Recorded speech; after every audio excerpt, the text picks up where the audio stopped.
আসসালামু আলাইকুম ভাই বোনেরা, কেমন আছেন? আশা করি ভালোই আছেন।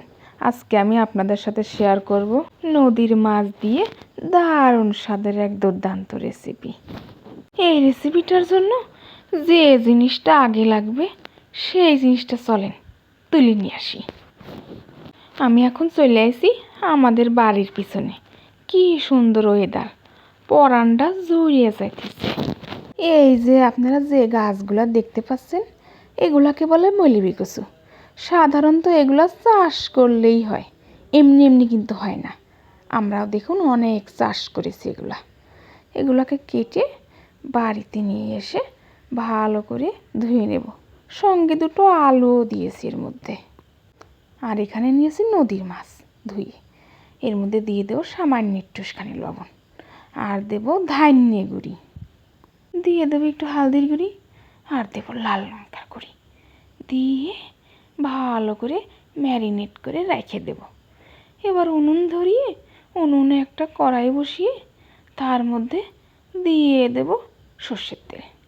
তেলটাকে খুন্তি দিয়ে একটু নাড়িয়ে ছেড়ে নেব। তার মধ্যে দিয়ে দেব সেই মৌলবি কচু আর আলু, দিয়ে খুন্তি দিয়ে নাড়িয়ে ছাড়িয়ে এর মধ্যে দিয়ে দেব সামান্য একটুখানি লবণ, আর দেব সামান্য অল্প পরিমাণ হালদির গুঁড়ি, দিয়ে ভালো করে নাল নাল করে নাড়িয়ে তুলে নেব। ওই কড়াইতেই আর একটুখানি সর্ষের তেল দিয়ে দিয়ে দেব পেঁয়াজ বাটা, আদা রসুন বাটা, জিরে বাটা, আর কয়েকটা কাঁচা লঙ্কা সাইডে দিয়ে দেব।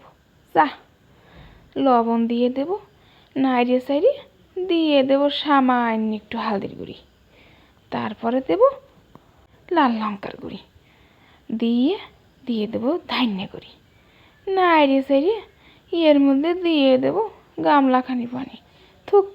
গামলাখানি পানি দিতে যাবেন না, অল্পই দিবেন, দিয়ে ঢাকিয়ে দেব। কিছুক্ষণ পর ঢাকনাটা তুলে দেখবো যে কেমন হয়েছে।